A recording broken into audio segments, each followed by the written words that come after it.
5장입니다. 26페이지.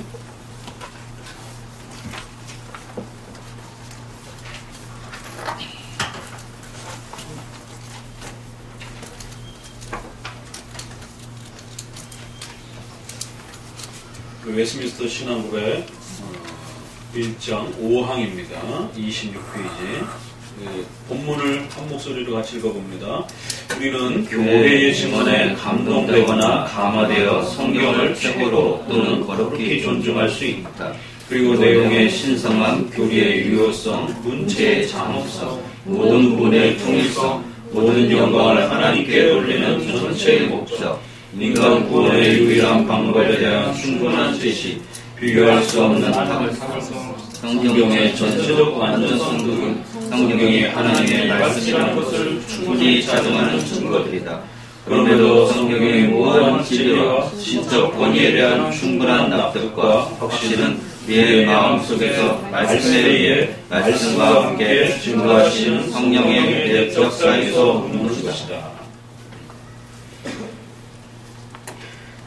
앞에서 우리가 계속해서 고민하면서 이제 배워가는 것은 웨스민스터 신앙 고백에 있어서 성경관, 도대체 웨스민스터는 어떤 성경관을 우리에게 제시해 주는 것인가? 또 오늘 우리 시대에 성경이 하나님의 말씀이다라고 하는 것에 대한 고백은 최소한 남아 있어요. 그나마 감사한 것인데, 그래서 제가 지난 저희 학회에서 5대 솔라를 소개하면서 제가 솔라 스크립출라에서 오직 성경을 이제 주제를 발표를 했는데, 성경의 권위와 더불어 오늘날은 성경 해석에 대한 객관성과 규범성을 잃어버려서 결국 성경의 권위까지 해치는 그런 시대가 되었다. 그래서 오늘날 오직 성경을 회복하려면 반드시 장로교회가 추구해왔던 해석적 규범을 반드시 회복하고 지켜내야만이 성경의 권위를 또 바르게 지켜갈 수 있다라고 하는 이제 그런 결론을 발표를 했는데요.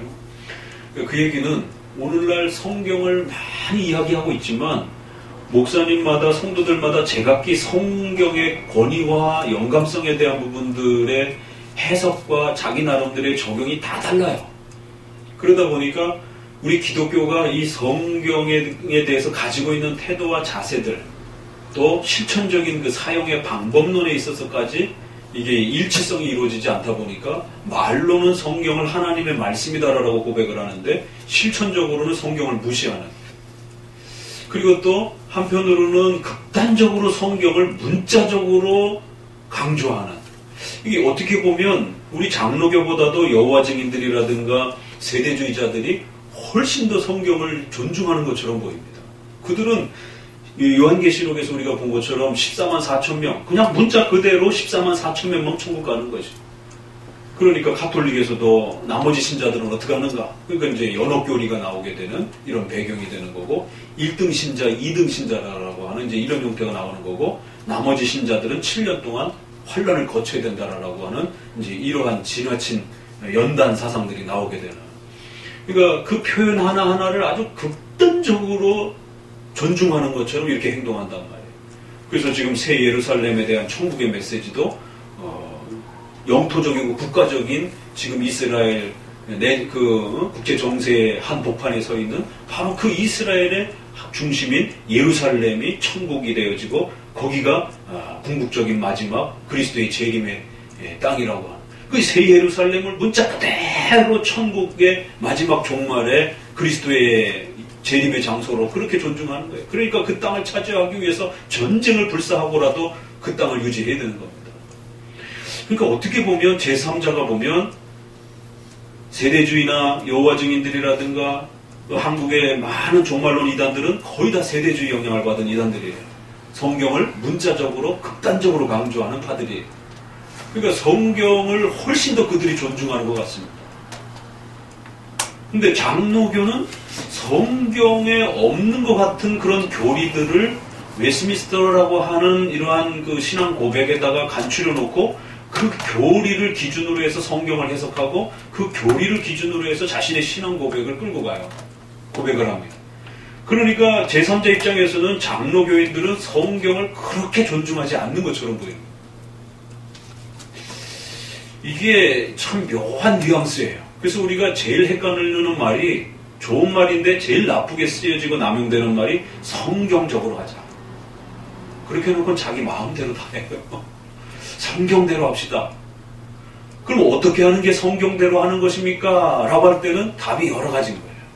결국 각자의 해석에 따라 성경을 이해하는 방식이 다르다 보니까 형식은 첫 스타트는 성경대로 하자라고 시작했지만 결론은 다 자기 마음대로 하게 되는 거예요. 아까 질문하셨던 그러한 내용들도 결국 성경에서는 방언을 금지하고 있는 건지 연속적으로 말하고 있는 건지 그 성경의 표현이 굉장히 애매한 부분들이 또 있어요. 어떤 부분들은.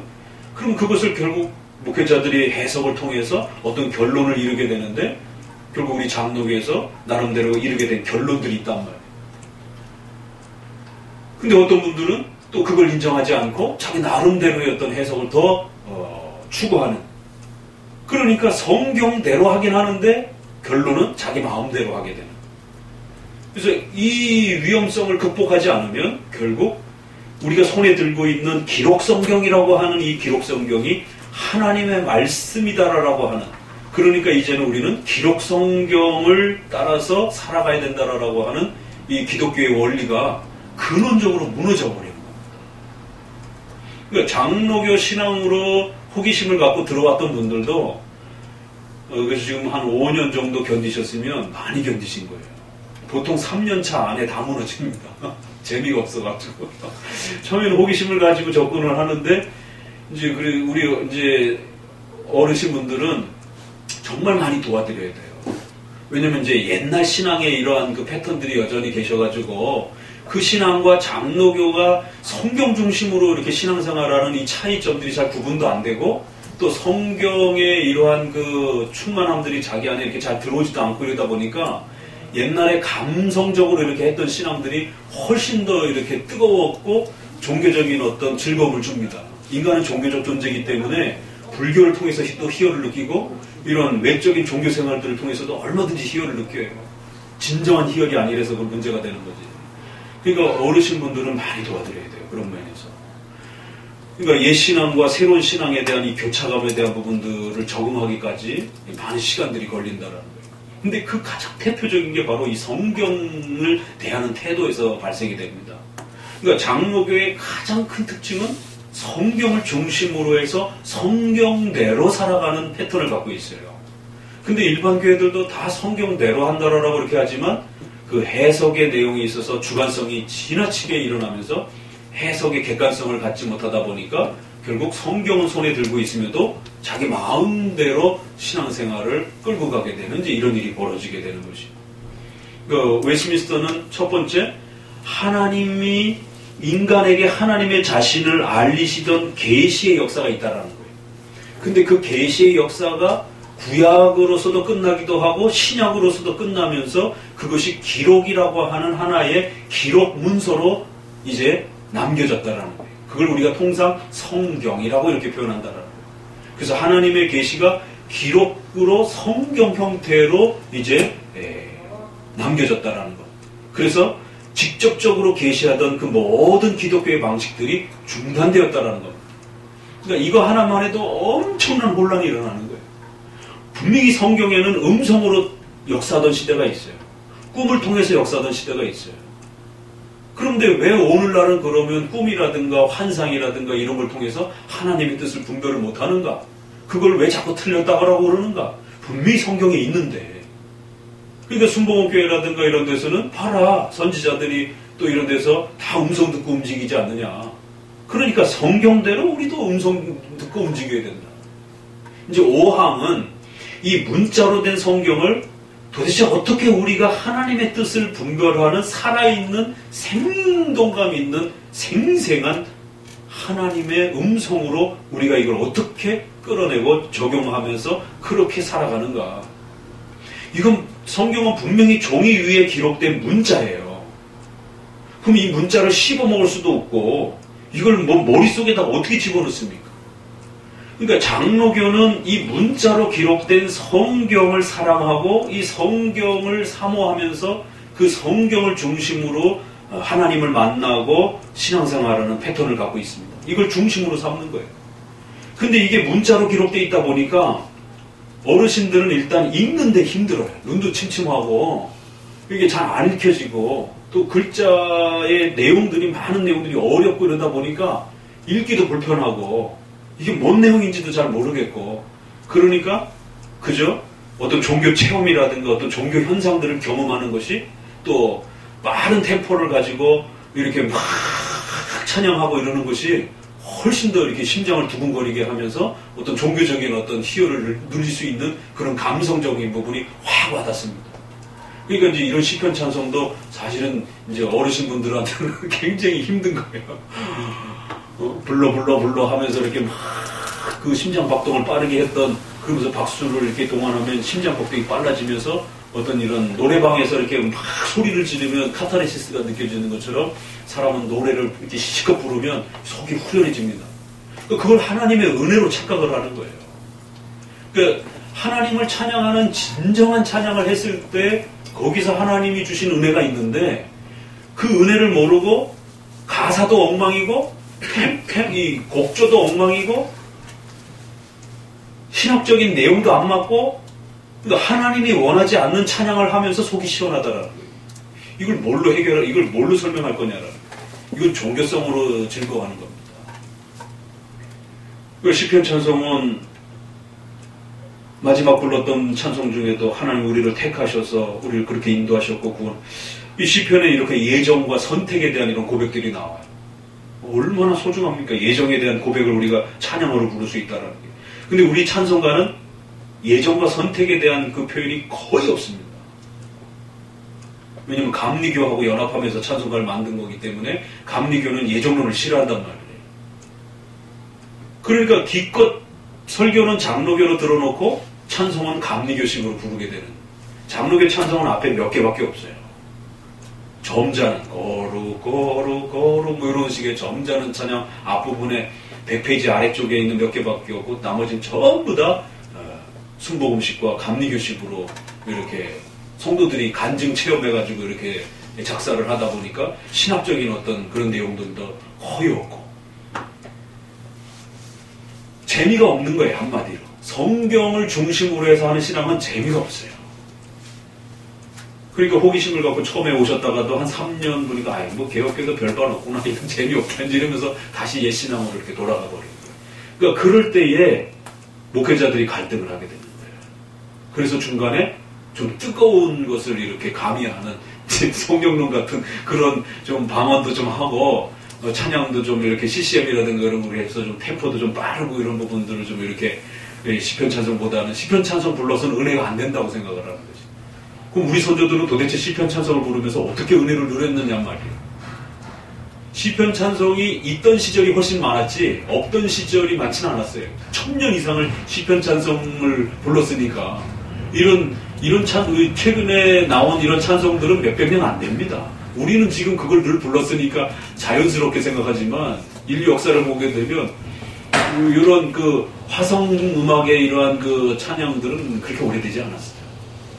그럼 도대체 우리 선조들은 이 찬양을 부르면서 그 카타콤에서 지하 묘지에서 그렇게 눈물을 흘리면서 어떻게 이 찬양을 부르면서 감격스러워하고 그랬는가?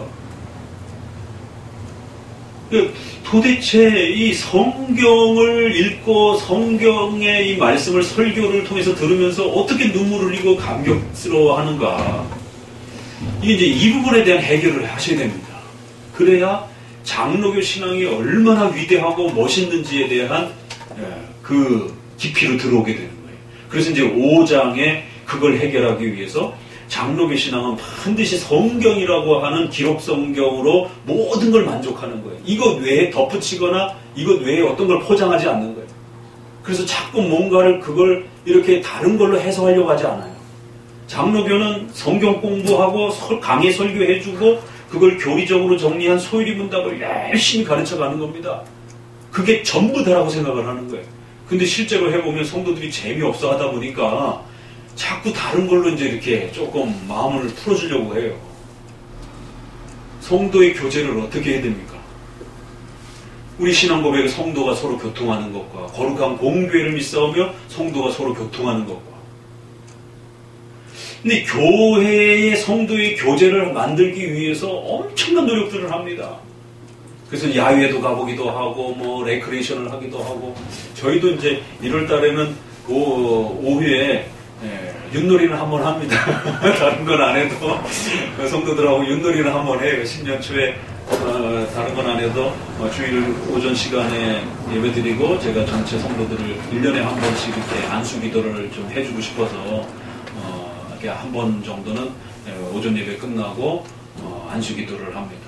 그리고 이제 오후에는 이제 성경 공부를 좀 짧게 한다든가 줄여서 이렇게 윷놀이도 한번 이렇게 합니다. 근데 그렇게 해가지고 사실은 친해지는 건 아니에요. 물론 그렇게 해서도 친해집니다. 그러면 성도들이 진짜 마음을 나누고 목숨처럼 서로가 사랑하고 하나 될 수 있는 게 도대체 뭘까요? 그 성도가 서로 교통하는 것과 그 교통 안에는 반드시 첫 번째, 예배적 교제를 해야 됩니다. 같이 예배를 드릴 수 있는 예배적 공감대가 형성이 돼야 돼요. 두 번째, 그 예배에는 반드시 성찬의 연합에 대한 교제가 있어야 돼요. 그러니까 이 교제라는 말에 뭐가 포함되는지를 모르는 거예요. 그래서 제가 웨스트민스터 26장에 보시게 되면, 첫째, 그건 공적인 교제가 있고 또 개인적 교제가 있습니다. 또 영적 교제가 있고 물질적 교제가 있습니다. 영적 교제는 반드시 그리스도와 먼저 영적 교제를 나눈 거고, 또 우리 성도들과 기도를 통해서 서로가 하나가 되고 기도함으로 영적 교제를 나눈 겁니다. 물질적 교제는 반드시 서로 삶의 교제를 나누는 것입니다. 물질적 교제에 있어서 공적 교제는 반드시 공예배를 통해서 성도가 서로 하나됨을 지키는 것입니다. 그래서 그 예배를 서로가 지켜가고 그 예배적 질서를 방해하지 않고 서로 그 예배에 강력하게 하나됨을 구축하는 것입니다. 두 번째, 성찬을 통해서 교제를 구축해야 됩니다. 성찬은 바로 그리스도의 피로, 우리가 피로 맺은 한 가족이다라고 합니다. 아니, 삼국지에서도 도원결의를 하잖아요. 손가락에 상처를 내갖고. 성찬은 그리스도의 피를 상징하는, 몸을 상징하는 그 떡과 포도주를 서로 먹고 마시면서 우리가 피는 물보다 진하다는 그런 이야기도 있는 것이죠. 그리스도의 피로 우리가 한 가족이 됐다라고 하는 강력한 그 맹세를 서로 다짐하는 겁니다. 세 번째, 교회의 권징을 통해서 같은 질서로 서로가 묶여야 되는 거예요. 그래서 교단과 교회가 이단이라고 뭔가 잘못됐다고 판정되면 모든 성도가 같은 고백을 따라줘야 되는 겁니다. 아, 나는 그거 좀 다르게 생각하는데요. 이러면서 이제 그 혼란이 일어나게 되면, 그게 정당한 어떤 그 논의와 이런 부분들은 열려 있지만 서로가 합의된 부분들을 그걸 이제 막 넘어서게 되면 무질서가 일어나는 거예요. 그렇게 되면 일치감이 깨져버리는 겁니다. 그러면 파벌이 형성이 되게 되죠. 안 되죠. 어떤 장로님 파, 또 무슨 집사님 파 이렇게 해갖고 서로 분리가 되는 겁니다. 그래서 성도의 서로 교통하는 것과 관련해서 물질적 교제에 있어서 외적으로 보이는 교제의 3요소는 이 세 가지가 따라붙어야 됩니다. 그러니까 장로교회가 어떻게 성도의 교제를 만들어가는지를 이해를 못하는 거예요. 그러니까 자꾸 레크레이션이라든가 야외라든가 이런 걸 통해가지고 프로그램을 통해서 성도들의 하나됨을 묶으려고 하는 거예요. 그렇지 않습니다. 성도들은 신앙의 사고가 색깔이 달라져 버리게 되면 다른 데로 가버립니다. 성도들이 신앙이 성장하게 되면 분명하잖아요. 그렇잖아요. 그죠? 그렇기 때문에 성도들이 같은 신앙 고백으로 강력하게 묶여질 수 있도록 그 신앙 고백의 예배적 공동체에 대한 일치감을 형성시켜 줄 수 있도록 목회자도 그 기준을 같이 존중해야 되고, 성도들도 그 교단과 교회가 고백하는 그 기준을 같이 철저하게 존중하고 묶을 수 있도록 서로가 그러한 공부와 그런 연습들을 해 나가셔야 됩니다. 그러니까 이런 부분에 있어서 성경도 마찬가지입니다. 도대체 성경을 중심으로 신앙생활하는 이 장로교의 독특성 때문에 도대체 이 장로교는 왜 그토록 성경에 목숨을 거는가? 그럼 도대체 성경이 우리에게 어떻게 그렇게 정말 감격스럽게 와닿는가? 이 부분을 이제 우리가 장로교에서는 어떻게 해결했는가에 대한 부분을 이제 정리해 놓은 겁니다. 그러니까 한쪽에서는 극단적 문자주의로 그거를 이렇게 끌고 가다가 실패를 하면서 율법주의 형태로 전락한 거고, 순복음이라든가 이런 신비주의에서는 아예 성경을 그냥 읽고 딱 덮어버리고 이제부터 하나님이 우리에게 말씀하신다, 이런 식을 가게 되는 거예요. 그러니까 바로 이런 부분에서 우리 성도들이 맛봤던, 거쳤던 그러한 그 경험들이 바로 그런 겁니다. 성도들이 재미없어하고 뭔가 짜릿한 어떤 이런 게 없다 보니까 이제 내가 기도하면서 또 내가 하나님 앞에 어떤 환상을 이렇게 또 응답받았는데 그것이 성경과 이렇게 매치가 된다. 이게 항상 이런 형태가 되는 겁니다. 그 모든 것들을 웨스민스터가 거절하는 것이에요. 성경은 오직 66권의 그 기록된 그 자체만으로 하나님의 말씀인 것이다 라고 해놓고, 또 5항에도 그렇기 때문에 하나님의 말씀인 것으로서 충분히 자증한다라는 거예요. 더하거나 빼지 말라라는 거예요. 다만 그러면 이제 이것을 어떻게 해석할 것인가에 대한 문제만 해결하면 되는 것이에요. 그러니까 성경이 모자라서가 아니라 이걸 우리가 사용하는 방법을 성도들이 잘 모르는 거예요. 이 어마어마한 이 기록 계시로 남겨진 이 성경이 하나님의 말씀으로 살아있어서, 히브리서에 뭐라 그래요? 관절과 골수를 찔러 쪼개기까지 하면서 우리 양심의 심령을 다 드러내고 그 앞에 감격하게 하고 울게 만들고 기뻐하게 만들고 두려움에 빠져있는 성도들이 희망을 갖게 만들고, 그러니까 이 성경을 제대로 우리 성도들이 소화해내기만 하면 눈에 보이지 않는 하나님을 만나게 되고 인격적으로 하나님의 도우심을 받는 그런 어마어마한 살아 숨쉬는 그런 성경의 힘을 느끼게 되는 거예요. 근데 실제적으로 목사님도 그걸 잘 못 느끼고 성도들도 못 느끼고, 그러니까 강해 설교를 안 하려고 그러는 겁니다. 강해 설교 굉장히 힘들거든요. 시간도 많이 걸리고.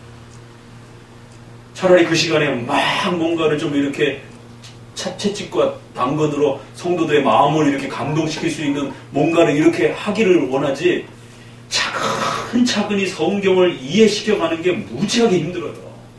성도들도 또 그거를 차근차근히 이해하면서 쫓아온다는 게 굉장히 힘든 작업이고, 그러니까 본문 중심의 짧은 설교로 이렇게 간략간략한 설교로 가는 것입니다. 그러나 장로교는 성경을 잘 설명해줘서 성경의 올바른 의미를 정확하게만 성도들이 이해하고 깨닫는다라면 모든 게임이 끝나는 거예요. 루터도 그걸 깨달은 거고 칼빈도 그걸 깨달은 거예요. 그래서 성경 가르치는데 목숨을 건 겁니다. 근데 성경을 가르치려고 하다 보니까 내용이 너무 많잖아요. 그러니까 이거를 짧은 시간 내에 간략하게 어떻게 가르칠 수 있을까? 도대체 성경의 핵심은 뭘까? 이렇게 고민하다 보니까 우리 선조들이, 어거스틴도 그렇고 초대교회 사도들이 전부 다 사도신조를 중심으로 해서 십계명, 주기도문, 성례, 요 4가지 패턴을 가지고 핵심적 교리를 가르쳤던 겁니다. 그래서 루터가 그걸 요약해서 루터의 대소문답을 만든 거고, 칼빈도 칼빈의 교리문답을 만든 것이에요. 어거스틴도 역시 그렇게 사용한 것입니다. 그러니까 이것은 목사님 개인이 만든 게 아니라 2000년 교회 역사 속에 우리 초대교회가 물려준 성경을 가질 수 있는 소중한 유산이에요. 그러니까 거꾸로 이야기하면 성경을 못 갖게 만들었어요, 사탄이. 어떻게 해요? 성도들이 성경을 못 읽게 하는 거예요. 읽어도 못 알아듣게 하는 거예요. 두 번째, 성경의 요약본인 요리문답과 교리문답을 교회로부터 없애버렸어요. 그러면 게임 끝이에요. 그러면 아무런 능력도 안 일어나고 아무런 기쁨도 안 일어납니다. 교회 안에서 일어나는 그런 단편적인 즐거움들은 그냥 그거는 조금 있다가 다 사라져버려요. 그러니까 이제 5항에서는 성경, 기록된 성경이 하나님의 말씀이다라는 말을 계속 반복하면서, 그러기 때문에 기록된 성경 안에 머무르라는 거예요. 이제 여기로부터 어마어마한 기독교의 힘이 여기서부터 다 나온다라는 거예요. 그러면 이걸 어떻게 해야 됩니까? 해석에 대한 규범만 잘 마련해서 성경의 충분한 의미들을 우리가 맛보고 깨닫게 되면 되는 거예요. 그래서 성경의 해석에 대한 규범을 어떻게 마련할 것인가가, 어떤 해석 기준이 가장 훌륭한 성경의 해석의 규범인가가 이제 가장 중요한 논쟁이 되는 겁니다. 그러면 다 목사님 개인들이 성경을 해석하는 것이고 역사성과 객관성이 떨어지는 것이에요. 그럼 어떻게 할 것인가를 고민하던지 우리의 선조들은 초창기에 사도신조, 서방교에서는 동방교에서는 니케아 신조로 그 해석 규범을 만들어준 겁니다. 그리고 후대에 와서는 웨스민스터 신앙 고백이 역사 속에서 가장 훌륭한 해석 규범으로 그렇게 완성이 된 거예요. 그거보다 더 큰 게 있더라면 그걸 사용하지만 아직까지는 등장하지 않은 겁니다. 그래서 400년이 지나서도 이 문서가 여전히 목회자의 또 장로님의 선서의 기준이 되는 것입니다. 자, 그럼 해석적 규범을 마련했습니다. 그러면 다 됐나요? 아니에요. 이제 여기에 뭐가 덧붙여져야 되느냐면 성령의 내적 조명이 덧붙여져요. 해석적 규범을 해갈 때도 거기에도 성령의 도우심이 역사하시는 거고, 이 성경을 이해한 그 내용이 우리 마음에 열매를 맺으면서 효력을 발생하는 방식에 있어서도 성령이 거기에 이제 역사하신다는 거예요. 그래서 5항에 들어오면 참 묘한 표현이 나오는데, 기록된 성경이 하나님의 말씀입니다라고 하는 기록 성경, 그리고 그것을 사용하기 위해서는 반드시 성령의 내적 조명이 있어야 됩니다라고 이렇게 둘을 붙이는 거죠. 중세 시대에는요, 어떻게 끌어왔어요? 토마스 아퀴나스라고 하는 이런 신학자를 통해서 이성을 통해서 모든 걸 우리가 분별할 수 있다, 이렇게 끌고 온 거예요. 그래서 신앙은 이성으로 가능하다라고 끌고 온 거예요. 그래서 성경 해석도 그렇고 모든 걸 다 이성으로 해결하자. 신앙을 학문적으로 그렇게 이해를 하는 거예요. 공부만 잘하면 성경은 저절로 되는 것이다. 기독교는 저절로 배우는 것이다. 성령의 내적 조명을 없애버렸어요. 자, 그러자 종교개혁이 일어나면서 카톨릭의 부분들 다 공격하고 파괴해버립니다. 기독교는 뜨거운 거야. 이래서 이제 환상을 보고 어떤 그 종교 체험을 하면서 성경을 읽을 필요 없어. 그저 뜨겁게 기도하고 찬양하다가 뭔가 가슴으로 울컥 와닿는 그런 어떤 종교적 체험과 이런 느낌들이 있으면 돼. 그래서 전부 다 기독교를 성령의 조명과 성령의 인도하심이라는 핑계로 종교 체험적으로 바꿔버렸어. 자, 그러면 역사 속에 어떤 일이 벌어지죠? 한쪽은 지나치게 성경을 학문적으로만 다루려고 하는 그런 시도들이 있어요. 그래서 성경을 해석할 때 예정론이라든가 이런 부분들이 인간의 이성으로 이해가 안 되면 그냥 버려버리는 거죠. 자기 마음대로 막 변형시켜버려요. 성경 해석에 있어서 이성이라고 하는 그 기준을 가지고 마구잡이로 난도질을 해버리는 거죠. 두 번째, 반대편에 그런 거 다 싫은 거예요. 그러니까 종교 체험적으로 가는 겁니다. 종교개혁 시대를 통해서 칼빈과 웨스민스터를 통해서 기독교의 출발은 바로 이 기록 성경을 통해서 출발을 하는데, 이 기록 성경은 반드시 성령의 내적인 조명이라고 하는 역사를 통해서 우리 안에 들어온다는 거예요. 그럼 이게 도대체 뭔 말인가 이게? 이 두 개를 이렇게 결합시켜 놓은 겁니다. 제네바 교리문답에 보니까 사람의 제일 된 목적은 뭡니까? 하나님을 아는 것입니다. 안다라고 해갖고 이런 지식적 공부의 표현을 썼어요. 그러니까 다음 질문에 그럼 안다는 게 도대체 뭡니까? 아는 거에는 두 가지 의미가 있어요. 공부를 통해서 아는, 지식적으로 아는 게 있고, 하나는 경험을 통해서 아는 게 있습니다. 그러니까 대번 안다고 하는 거는 그런 뭔가를 공부해갖고 지식적으로 아는 거를 말합니까? 이렇게 묻는 거예요. 그러니까 그 다음 질문에 그런 학문적 알미 아닙니다. 하나님께 대한 신뢰입니다. 의존입니다. 하나님께 대한 사랑과 경외를 포함한 하나님을 의존하는 지식입니다. 그러니까 묘한 말을 쓰는 거예요. 이걸 잘못 이해하게 되면 엉뚱한 쪽으로 흐르게 되는 거죠. 분명히 지식이라 그래서 어떤 학문적인 표현을 썼는데, 그 지식은 단지 머리로만 공부를 해서 얻을 수 있는 게 아니라 마음으로서 터득해내는 그런 어떤 공부라는 거예요. 공부이긴 한데, 지식이긴 한데, 그것이 우리 마음을 통해서, 마음의 변화됨을 통해서 얻어지는 그런 독특한 지식이라는 거죠. 이걸 웨스민스터에서는 말씀과 성령의 역사를 통해서 하나님을 알게 됩니다. 이렇게 묶어놓은 거예요. 이렇게 묶어졌던 기독교 신앙의 원리가 중간쯤에 오면서 후배 목회자들이 이걸 제대로 또 이해하지 못해가지고 결국 이거를 변형시키기 시작하면서 그 율법적인 어떤 공부적인 그런 어떤 모습으로 변형시켜놨어요. 그러다 보니까 17세기를 중심으로 해서 중심으로 해가지고 아이 뭐 맨날 교회 가니까 공부만 하고 앉아있고 이게 무슨 뭐 머리 좋은 사람들이나 기독교 교회 생활이나 하지 이거 뭐 공부 못하고 머리 나쁜 사람들은 어디 이거 기독교 교회 근처나 가겠느냐고 그러면서 반발 심리가 일어나면서 기독교는 그냥 뜨겁게 기도하고 또 부르짖는 것이야 이러면서 1700년을 넘어서면서 독일의 경건주의라고 말하는 소위 체험주의 신앙이 신비주의 신앙이 또 일어납니다. 그때 바로 존 웨슬레가 1720년 30년대에 바로 독일에서 진젠돌프라고 하는 신비주의자를 만나고 교류하면서 그게 믹서가 된 그런 체험주의적인 부흥운동 중심의 신앙운동이 일어나는 거죠. 그러니까 역사는 이게 계속 반복이 되는 거예요. 한편으로는 성경 공부 중심적인 학문적인 그런 기독교 형태로 전락해버리고 한편으로는 체험 위주적인 신앙으로 전락해버리는 것이죠. 그럼 도대체 웨스민스터는 단순히 공부적인 그런 어떤 아까 말했던 라블이라든가 그런 데가 그런 데예요. 그냥 공부만 하면서 토론만 하고 있어요. 저도 실망을 한 게 아니 어느 부분에서는 그래도 우리가 하나님 앞에 기도하고 뭔가 하나님에 대한 신앙 고백을 표현해야 되는 거 아니야? 뭐 맨날 토론만 하고 있어요.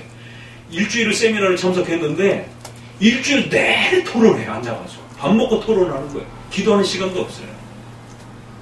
그러니까 뭔가 책을 읽고 계속 토론하는 거예요. 서로. 그러면서 하나님에 대한 지식을 서로 쌓아가자라는 것이 맞는 것 같은데 이게 뭔가 마음에 허전함. 왜 기도를 안 하지 여기는? 근데 라브리 공동체라는 데가 있어요. 프란시스 셰퍼를 추구하는 이제 그러한 또 교파에서는. 근데 순복음을 가니까 기도만 하고 있어요. 성경 공부고 토론이고 이런 거는 필요 없고 그냥 기도만 하라는 것이에요. 소리만 지르라는 것이에요. 그 역사 속에는 이게 계속 왔다 갔다 하는 거예요. 뭐가 기독교의 중심이고 출발점인지를 이해를 못하는 거예요. 그래서 웨스민스터는 이제 기록 성경의 중요성을 앞에서 소개를 한 거고 이제 그럼 그 기록 성경은 해석을 통해서 이제 우리에게 다가오는 거예요. 그래서 반드시 주관적인 해석이 아니라 객관적인 해석을 어떻게 확보할 것인가가 가장 중요한 초점이 되는 겁니다. 그래서 여러분도 그렇고 저도 그렇고 객관적인 해석을 확보하지 못하면 성경은 은혜가 안 됩니다. 다 자기 멋대로 성경을 해석해서 자기가 그냥 은혜 받는 만큼만 그냥 깨닫고 가지는 거예요. 하나님이 주시는 진정한 그 성경의 의미를 깨달았을 때에 오는 그 어마어마한 성경을 통한 기쁨이 아니에요. 그냥 내가 혼자 착각하는 그냥 기쁨인 거예요. 그냥. 이거를 일시적 신앙이라고도 그러고 주관적 신앙이라고도 그래요. 불교나 힌두교에 종교에서 기쁨이 없으면 사람들이 거기에 그렇게 돈을 갖다 바치면서 희생하면서 평생을 신앙생활, 종교생활을 하겠어요? 거기도 종교 기쁨이 나름대로는 있는 겁니다. 근데 진정한 우리 기독교에서 주는 그런 본질적인 그런 구원의 기쁨이 아니기 때문에 문제가 있는 거죠.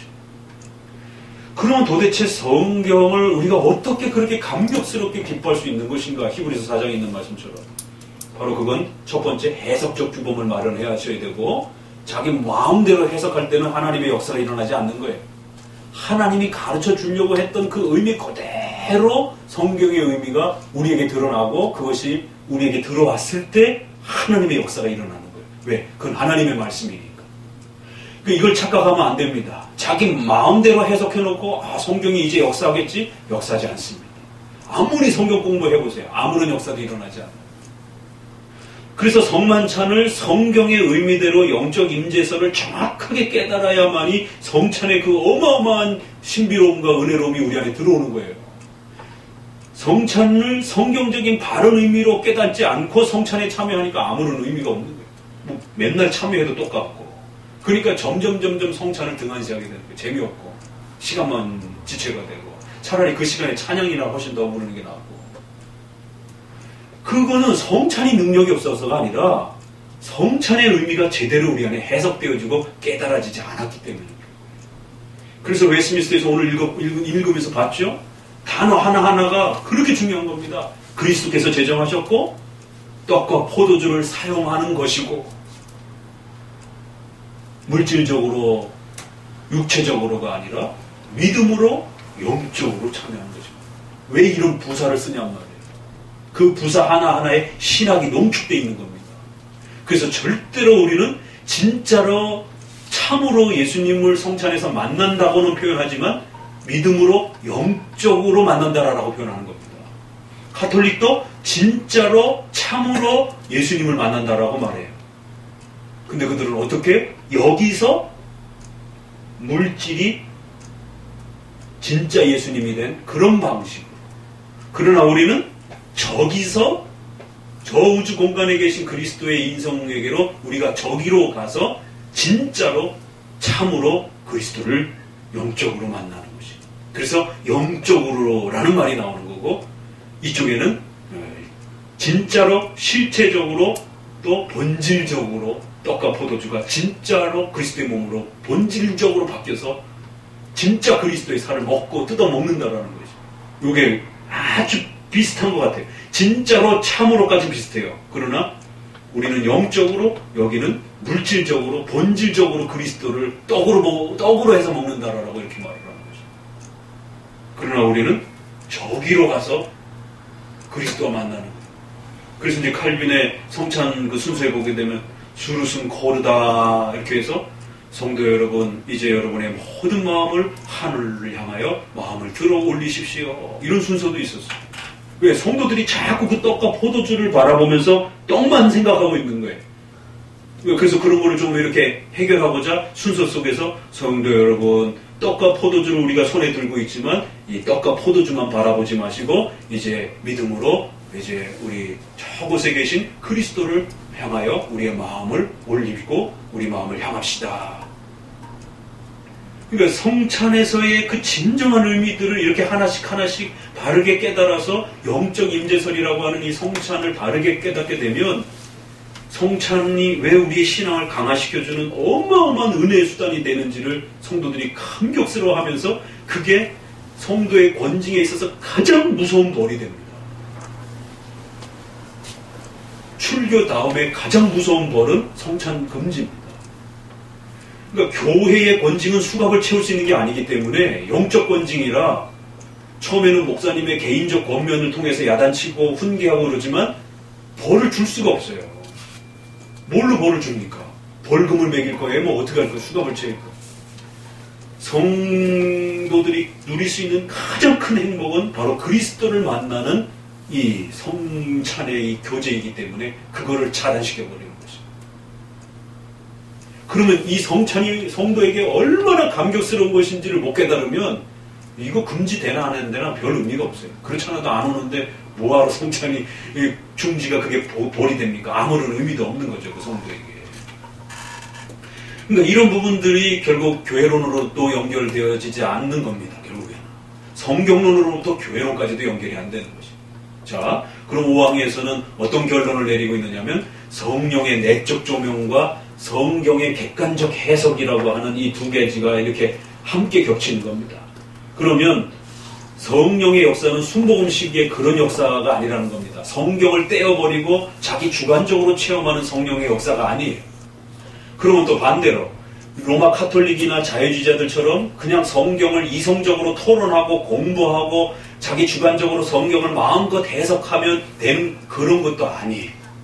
성경은 반드시 성령의 도우심을 받으면서 하나님 앞에 기도하면서 성경의 객관적인 해석을 토대로 해서 말씀을 깨달을 때에 역사가 일어납니다. 그러니까 말씀과 내적 조명이라고 하는 것은 바로 그런 의미를 결합시켜 놓은 거예요. 이 두 단어는요, 종말론까지 따라붙습니다. 교회론에도 나오고요, 구원론에도 나오고요, 모든 항목마다 우리의 신앙은 말씀과 성령의 내적 조명을 통해서 우리가 하나님을 만나고 또 교회 생활을 하고 또 예수님을 영접하는 것입니다. 이게 기독교 신앙의 근본 원리라는 거예요. 말씀을 반드시 성령의 내적 조명이라는 형태를 통해서 말씀을 갖는 겁니다. 그럴 때 성령은 어떻게 우리에게 내적 조명을 주신다고요? 성경 없이 내적 조명을 주는 게 아니라 성경을 통해서 우리에게 하나님의 은혜를 깨닫게 하시는데 성경이 주관적으로 해석될 위험성이 있으니까 반드시 교회의 공적인 해석이라고 하는 형태를 통해서 하나님이 깨우쳐 주려고 했던 본래의 그 의도가 가장 잘 드러나는 방식으로 그렇게 성령께서 성경을 깨우쳐 주셔서 우리로 하여금 하나님의 말씀을 먹도록 그렇게 역사한다는 거예요. 그러니까 성령의 내적 조명은 교회의 공적인 해석의 그러한 역사 속에 성령이 역사하시고 인도하셔서 비록 신조와 교리가 사람이 만든 것이지만 거기에는 성령의 도우심을 통해서 성경 해석을 가장 올바르게 고백한 내용으로서 교회 안에 합의된 그런 형태로 그렇게 모아지도록 성령께서 성경의 해석을 그렇게 만들어 주셨다는 겁니다. 그러니까 이런 원리를 이해를 못하면 왜 교회에서 신조를 공부하는지 이해를 못합니다. 그냥 성경 읽으면 되지. 근데 그렇게 주관적으로 성경을 읽으면 모두가 다 성경 주관주의에 빠져버리는 거예요. 자기 마음대로 해석을 하게 되는 거예요. 그러니까 하나님이 성경을 주셨어요. 그런데 이 성경을 성도들 각자가 먹을 수가 없는 거예요. 이 의미를 어떻게 해석해야 되고 어떻게 깨달아야 될지 자기 마음대로 지나친 주관주의적인 우리 인간의 연약함 때문에 이 성경을 성도들이 가지기가 너무 불편한 거예요. 격길로 빠지는 겁니다. 그래서 성령 하나님께서는 성경도 주시고 그 성경을 우리가 먹을 수 있도록 중간에 뭘 놓으신 거예요? 성경의 바른 해석적 의미를 가질 수 있도록 교회의 공적인 교리와 신앙 고백을 성령의 도우심을 통해서 성경 해석적 규범을 마련해 놓으신 겁니다. 그러니까 성경, 교리, 성령의 내적 조명 이렇게 연결이 구성이 되는 거지. 그러니까 이 구조를 벗어나서서는 실제적으로 모든 인간이 성경을 읽지만 뛰어난 신학자들도 성경을 읽지만 그 누구도 객관적 성경 해석을 말할 수가 없어요. 내가 이렇게 해석했다. 그러면 저쪽 사람은 다르게 해석해요. 그러면 누가 틀렸는지를 누가 검증합니까? 아무도 검증 못합니다. 제3자가 끼어들었어요. 둘의 해석이 뭐가 문제가 있습니다. 그러면 너의 해석이 맞다라는 증명을 해봐. 그러니까 성경이 우리 안에 툭 던져졌는데 이 성경을 가지는 방법이 없어져 버린 거예요. 성경을 어떻게 가질 수 있습니까? 이게 해석이 되어져야 되는데 이 해석의 과정 속에서 인간은 죄인이기 때문에 오류가 발생이 되는 거예요. 성경은 틀림없는 하나님의 말씀임에도 불구하고 이거를 읽는 자가 연약해가지고 해석의 오류가 발생이 돼요. 그래서 성령의 내적 조명을 통해서 비록 인간의 연약한 고백이지만 교회라라고 하는 이 고백과 교회의 역사를 통해서 하나님은 우리의 성경에 대한 이런 모든 이해들을 바르게 하나의 주제별로 그렇게 고백할 수 있도록 성령의 도우심을 통해서 이 성경의 핵심들이 잘 정리되도록 그렇게 교회 역사 속에 공적인 해석의 신앙 고백을 성령의 역사 속에 남겨주신 것입니다. 그러니까 사람들이 성령의 내적 조명 이러면 뭐만을 생각하느냐 하면 내 마음속에 뭔가를 막 충동하고 막 감동을 주는 이것만 생각을 하는 거예요. 그러니까 신비주의로 급히 빠져버리는 겁니다. 성령의 내적 조명은 물론 우리의 개인의 내적인 감동의 역사가 있어요. 그러나 그 내적인 감동의 역사는 반드시 교회의 객관적인 해석을 넘어서지 않는다는 거예요. 왜냐하면 성경을 우리에게 주시기 위해서 성령께서는 성경 다음으로 성령의 조명을 통해서 교회의 신앙 고백을 하나로 그렇게 구성해 주셨다는 거예요. 그게 사도신조로부터 시작이 되는 겁니다. 그래서 성령의 영감이라고 말하지 않는 겁니다. 성령의 영감이라고 말을 하게 되면 여러분이 성경을 쓰시게 돼요. 그러니까 5항에서는 기록된 성경이 있고 그걸 우리가 먹을 수 있기 위해서는 반드시 성령의 내적 조명이 필요한 거예요. 조명은 영감하고 그래서 다른 의미로 쓰는 겁니다. 영감은 성경을 쓸 수 있는 사도적 거리를 말을 하는 거고 성령의 인도하심, 감동, 조명, 비춰주심 이런 표현은 성경을 쓸 수 있는 권위는 아니에요. 그 성경을 밝히 이해하는 권위랍니다. 성경을 깨달을 수 있는 그러한 은혜라는 거예요. 그래서 성경을 쓸 수 있는 권위는 아니에요. 아무리 잘 깨달았다 하더라도 추가적인 성경을 쓸 수는 없는 거예요. 그 성경을 이해하고 기초로 해서 하나님을 깨닫는 인도함을 말할 때 우리가 성령의 내적 조명이라고 말을 하는 거지 성령의 내적 인도함이라고 말을 하는 것인지 성경의 영감적 개념이 아닙니다. 그래서 5항에는 성령의 내적 조명이라는 표현을 쓰는 것이, 내적인 인도하심이라는 말을 쓰는 것이. 그런데 이 내적인 인도하심이 성경 없이 쓰여지게 되면 신비주의가 되는 겁니다. 신비주의자들도 다 내적으로 감동받았다라고 그러는 것이. 그러니까 기독교는 하나님이 성경을 주셨고요. 그 성경을 우리가 깨닫고 가질 수 있도록 주관주의에 빠지지 않도록 객관적인 해석의 규범을 만들어야 되는데, 그걸 성령께서 각 시대의 교회와 성도와 목회자의 신앙 고백을 통해서 요 신앙 고백이 성경의 바른 의미입니다 라고 하는 교회의 고백을 남겨놓는 거죠. 그렇게 성령의 역사하심이 성경을 해석해주는 조명이 일어났다라는 거죠. 그러니까 신조는 분명히 인간이 만든 건 맞아요. 교회가 만든 거고 고백한 거예요. 그러나 그것은 성경을 해석하고 고백한 내용이기 때문에 성경에 맞는 내용이면 곧 성경 내용인 것입니다. 성경에 틀리면 고쳐야 돼요. 그래서 신앙 고백서는 고칠 수가 있는 겁니다. 그러나 그 내용이 성경적으로 정확하게 일치가 되면 그건 곧 성경의 내용인 것입니다. 그러니까 웨스민스터 신앙 고백의 교리와 이런 신조와 교리는 성경에 일치되는 해석과 내용을 가지고 있으면 그것 자체가 성경의 의미인 겁니다.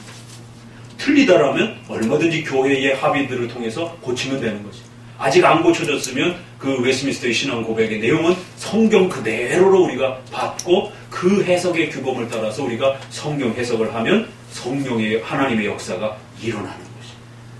그러니까 한편으로는 성경을 주신 의미인 거고, 한편으로 성령의 내적 조명이라고 하는 것은 이처럼 그 성경을 해석할 수 있는 교회의 연약한 고백이지만 그 사람들의 신자들의 고백을 통해서 객관적인 해석을 하나님이 만들어 주셨고, 그 객관적 해석을 통해서 성령의 실제적인 역사와 하나님의 만남의 역사가 일어나도록 그렇게 질서를 마련해 놓으셨다라는 거예요.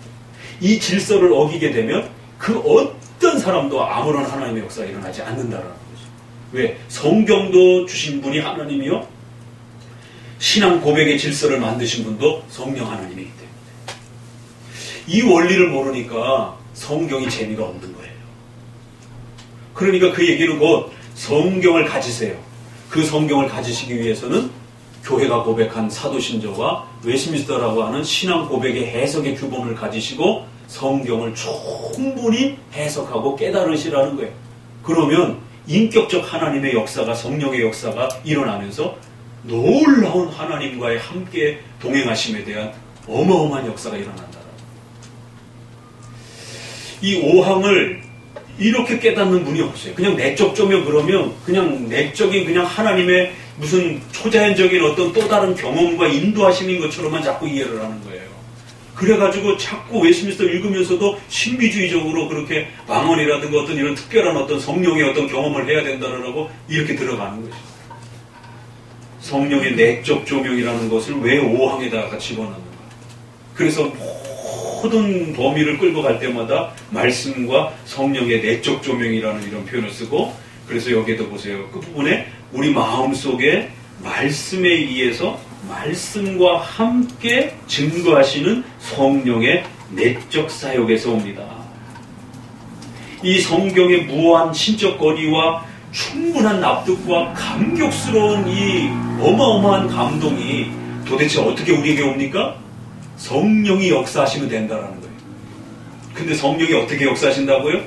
신비적 초자연적 방식으로 역사하는 게 아니라 우리 마음속에 말씀에 의해서 말씀과 함께 성령의 내적 조명의 역사가 일어난다. 근데 제일 어려운 단어가 뭐냐면 도대체 말씀에 의해 말씀과 함께 일어나는 성령의 역사가 도대체 뭐냐라는 거예요. 이거를 해석해내지 못하는 거예요. 이걸 도대체 웨스민스터 학자들이 어떤 의도로 이 표현을 쓴 건지, 전치사 하나 안에 이 엄청난 의미가 다 농축이 된 거예요. 그래서 제가 이 부분을 쓰면서 여기서 의에 함께라는 부분은 바로 루터파하고 우리가 성경을 취급하는 방식이 다른 것입니다 라고 하면서 그걸 설명해 나가는 겁니다. 바로 우리 칼빈주의만의, 장로교만의 독특한 그 성경관이 여기 녹아들어 있는 겁니다. 바로 하나님의 말씀을 해석할 때는 반드시 신앙 고백에 입각해서 성경의 전체 내용을 이렇게 담아내는, 그리고 반드시 그것을 성화의 규범까지로 우리의 전 삶의 원리로서 펼쳐가는 그런 방식으로 성경을 이해하는 독특한 장로교의 고백이 담겨 있는 거라는 거예요. 그럴 때에 바로 우리가 진정한 성경과 동행하는 신자가 된다는 거예요. 그러니까 말로는 성경대로 해놓고는 자기 마음대로 한다는 게, 이게 무슨 성경대로 하는 거예요. 자기 마음대로 하는 것이지. 그래서 진정한 성경대로 행하는 것은 말씀과 의해 말씀과 함께 동행하는 원리는 이처럼 성령께서 성경을 객관적인 공적 성경 해석이라고 하는 이러한 교회적 규범을 따라 바른 해석의 이러한 규범적 질서 속에서 하나님의 역사가 일어나도록 우리 마음에 감동을 주시고 인도해 주시는 역사가 바로 성령의 말씀과 함께 역사하시는 성령의 내적 사역이다, 이렇게 표현합니다. 그렇기 때문에 반드시 교회의 증언에 의해서 감동되거나 감화되어 성경을 최고로 존중할 수 있다는 거예요. 그러니까 이 문장이 부정적으로 해석되어지면 큰일 납니다. 이거를 부정적으로 해석하는 분들이 많이 있어요. 카톨릭에 대한 염려 때문에.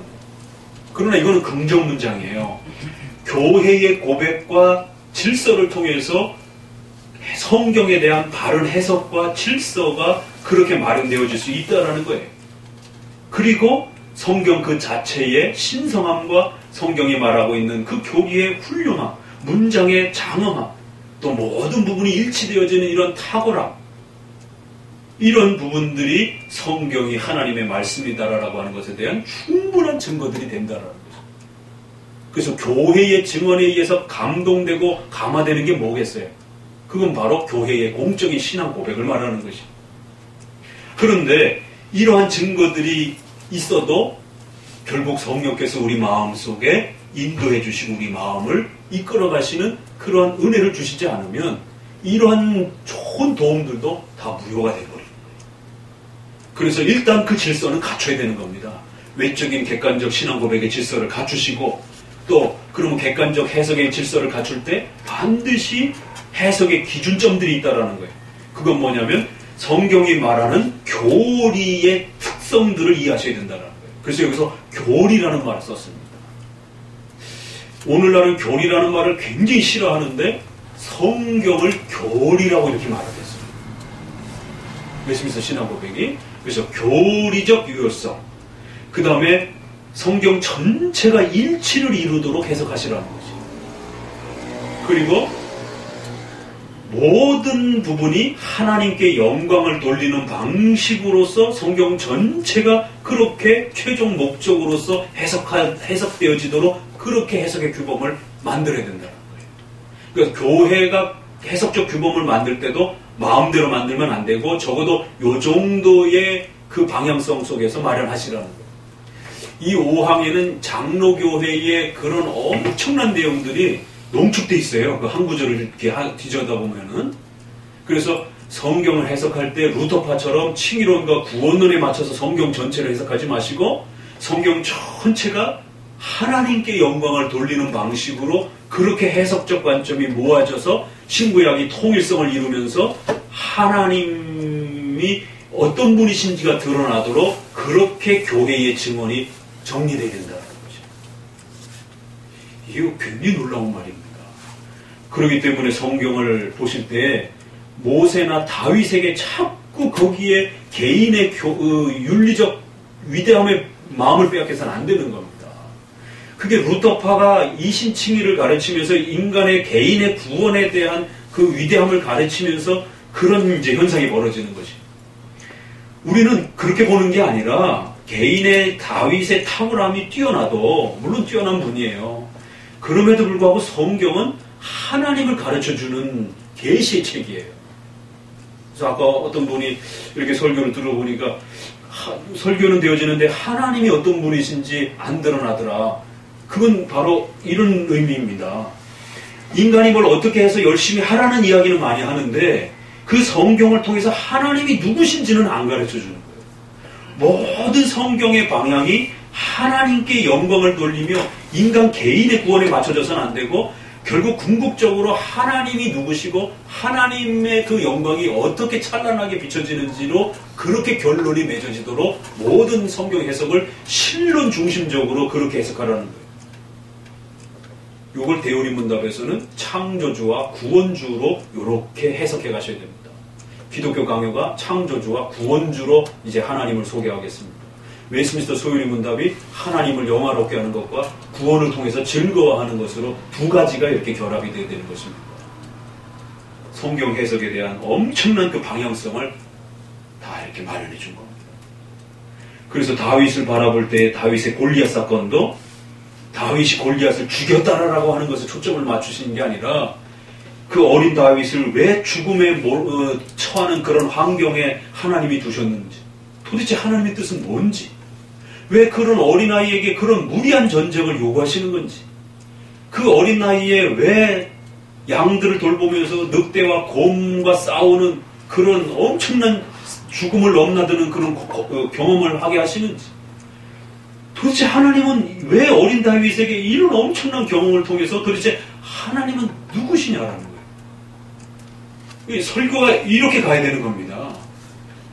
그런데 우리 시기의 대부분의 설교는 어떻게 합니까? 다윗은 하나님 앞에 첫째, 용기 있는 사람이었습니다. 늑대와 곰을 무서워하지 않고 골리앗도 무서워하지 않았습니다. 두 번째, 다윗은 모든 것을 양보하는 사람이었습니다. 세 번째, 그렇기 때문에 다윗은 끝까지 희생하는 사람이었습니다. 그러니까 우리도 용기를 내고 희생하고 노력하게 되면 끝까지 참으면 하나님이 이렇게 복 주실 것입니다.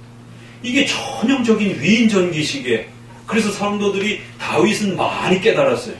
다윗은 잘 알아요. 그래서 하나님은 어떤 분인데요? 이렇게 물으면 하나님 어떤 분이지? 그냥 다윗이 복 주는 분이지. 이렇게 하나님이 누구신지를 모르는 거예요. 그냥 다윗이 열심히 하면 하나님은 그냥 복을 주시는 분, 이렇게만 결론이 나는 거예요. 그게 아닙니다. 그 다윗의 역사를 통해서 하나님의 어마어마한 위대한 영광과 그 하나님의 뜻과 목적이 드러나야 되는 거예요. 왜 그 어린 다윗을 그 무리한 전쟁과 그 엄청난 경험을 하게 하시는지.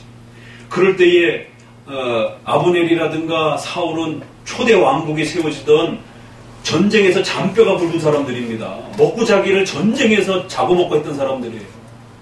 누구보다도 전쟁을 잘하는 사람들입니다. 그런데 10살 먹은 어린애가 나라를 대표하는 전쟁에 나간다 할 때 그걸 어떻게 허락합니까? 반란이 일어나도 안 되는 것이죠.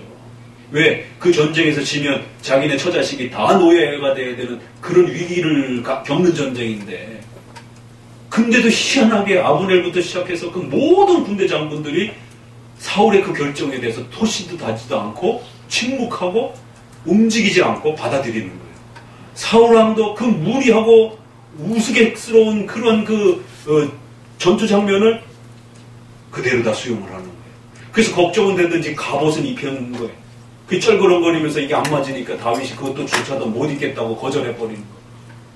그러니까 무슨 애들 장난도 아니고 물맷돌을 가지고 나가는 것입니다.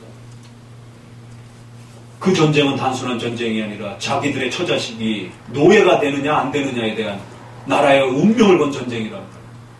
근데 그 왕부터 군사 장군들이 아무도 토를 달지 않아요. 거기서 우리가 뭔 힌트를 얻어요? 세 형들이 다윗을 갖다 대고 막 욕을 하잖아요.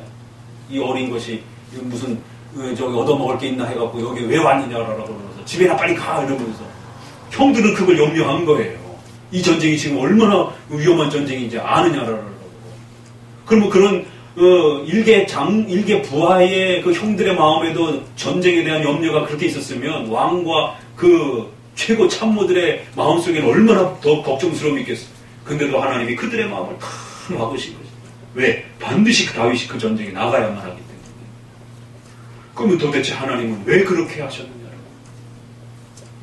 그러니까 우리가 다윗처럼 따라해서 복받자라고 말할 문제가 아니에요. 다윗은 특수한 인물입니다.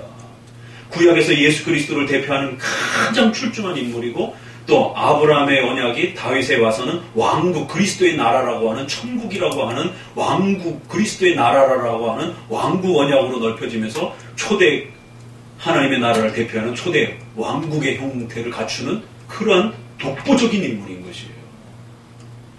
그러니까 하나님의 나라를 계시해주는 아주 중요한 인물로서 역할을, 선지자로서의 역할도 하는 것이고 종합적인 그러한 역할로 그런 사명을 감당해야 될 사람이기 때문에 하나님은 다윗에게 유독 다른 사람 더 혹독한 경험들을 하고 죽음에서 살아나오는 경험들을 하고 결국 그런 전쟁을 끝이고 난 다음에도 바로 왕으로 세우지도 않고 분명히 왕으로 세운다고 해놓고는 사울왕이 계속 쫓아다니면서 그래갖고는 어디까지 넘어갑니까? 아기스에게 넘어가서 적군에게 넘어가서 미친 사람 하면서 침 질질 흘리면서 땅바닥에 뒹굴면서 살아남기 위해서 그런 모진 세월을 겪는단 말이에요. 그러니까 우리도 다윗처럼 그런 고통이 있을 때 잘 참아내면 복을 받습니다. 이럴 문제가 아니란 말. 왜 하나님이 그 소중하고 귀한 다윗을 미친 사람 모양으로 그렇게 땅바닥에 구를 정도로 그 모진 고통을 겪게 하면서 그 경험들을 겪게 하면서 그 가난하고 어려운 사람들을 사울에게서 따돌림 받았던 그 가난한 사람들을 자기 곁에 두면서 그들과 함께 먹고 자면서 그들을 보살피면서 백성들을 보살피는 법들을 배우고 밑바닥에서 소위 말해서 밑바닥에서 눈물 젖은 빵을 먹으면서 왕으로서의 인품을 길러내는 거지. 그래서 그 하나님이 원하는 자격에 이를 때까지 하나님이 길러내시는 겁니다. 그래서 도망 나왔지만 선지자가 다시 사울왕 그 곁으로 유다로 다시 들어가라. 아니 기껏 지금 죽음에서 살아나오는데 거긴 또 들어갑니까? 라고 부하들은 막 투덜투덜 대는 거예요. 그런데 도대체 하나님의 뜻은 뭔지 그 사울에게로 다시 곁으로 들어가라는 거예요. 죽을 고비 그 현장으로 다시 들어가라는 거예요. 다윗도 이해 못하고 주변의 백성들도 이해 못하는 거예요. 왜 도대체 하나님 우리에게 뭘 요구하시는 것인가? 그래서 투덜대면서 원망하고 그러다가 또 자기 가족들을 빼앗기기도 하고 그러니까 이런 것은 우리가 따라할 수 있는 문제가 아닙니다. 그건 다윗이 독특하게 경험하는 역사인 거죠. 물론 어떤 부분에서는 따라할 수 있는 부분도 있어요. 하나님은 바로 예수 그리스도를 통한 그 하나님의 나라라고 하는 초대 그 다윗의 인물을 통해서 하나님의 나라가 무엇인지를 가르치기 위해서 다윗에게 그런 경험의 역사들을 펼쳐내는 겁니다. 그래서 신약의 1장을 딱 펼칠 때 어떻게 펼칩니까? 아브라함과 다윗의 자손 예수 그리스도. 우리 번역에서는 앞뒤가 바뀌었지만 본문에서 원래 본문은 다윗의 이게 더 앞에 나옵니다. 그러니까 이런 다윗의 생애의 역사를 통해서 하나님의 뜻과 하나님의 그 영광을 살펴내야 되는 겁니다. 다윗이 뭘 얼마나 훌륭하게 했는지에 너무 집중해서 마음을 빼앗기면 안 된다라는 거예요. 그러니까 5항에서는 이처럼 성경을 교회의 증언을 통해서 바르게 객관적으로 만들어내기 위해서는 성경이 추구하고 있는 이러한 하나님을 드러내는 그 방향성을 정확하게 가지고 성령의 도우심을 통해서 그 해석적 규범을 마련해 놓고 그 성경을 곁에 두고 가질 수 있도록 하나님의 도우심을 의지하면서 무릎 꿇고 기도하라는 것이. 그러면 한편으로는 성경 해석에 대한 객관적 규범이 우리 손에 달려있고 웨스민스터가 달려있고 한편으로는 하나님 앞에 무릎을 꿇고 엎드리라는 거예요. 그러면 성경이 여러분의 것이 될 수 있다. 그러면 성경이 여러분의 것이 되기만 하면 어마어마한 일이 일어납니다. 성경을 깨닫고 읽으면서 눈물이 철철철철 흐르고 설교를 들으면서 감격스러움을 헤아릴 수 없고 생각해 보세요. 하나님의 음성을 듣는 거예요. 하나님의 음성을 듣는다고 했을 때 인간이 어떻게 가만히 있으실까요? 두 가지 현상이 나타나요. 모세의 시내산에 보면 무서워가지고 얼굴을 못 들고 땅에 쳐박고 죽을 것 같아서 벌벌벌벌벌 떱니다. 왜? 신의 음성을 들으기 때문에. 다른 한편에는 눈물을 흘리면서 다니엘도 그렇고 사도 요한도 요한계시록에 보게 되면 완전히 그냥 기절해 있다가 하나님 음성을 통해서 회복하면서 감격스러운 가운데 기뻐하면서 즐거워하는 장면이 나와요. 두 가지 반응이 나타나는 거죠. 왜? 살아계신 하나님의 음성을 듣는 거예요. 그러니까 우리가 설교 시간에 맨날 기도하면서 우리가 하나님의 이제 말씀을 통해서 음성을 듣겠습니다 해놓고는 다 졸고 계세요. 참 담대하신 분들이에요. 하나님의 음성이 쏟아지는데도 그렇게 편안하게 주무실 수 있는 거예요. 이게 우리가 제대로 하나님의 음성을 못 가지기 때문에. 그래서 이제 우리 장로교에서는 그런 훈련들을 시켜주는 겁니다. 그래서 5항에서는 말씀과 함께 말씀에 의해서 성령의 내적 조명의 역사를 갖는다는 게 도대체 뭔 의미인가? 그 부분, 그거를 이제 중점적으로 해서 여러분에게 좀 설명을 드렸습니다. 그래서 그 본문 안에는 이제 그런 내용들이 이렇게 해설되어진 것입니다. 웨스민스터는 이것으로 마치고, 자, 우리 강요 조금만 보도록 합시다. 또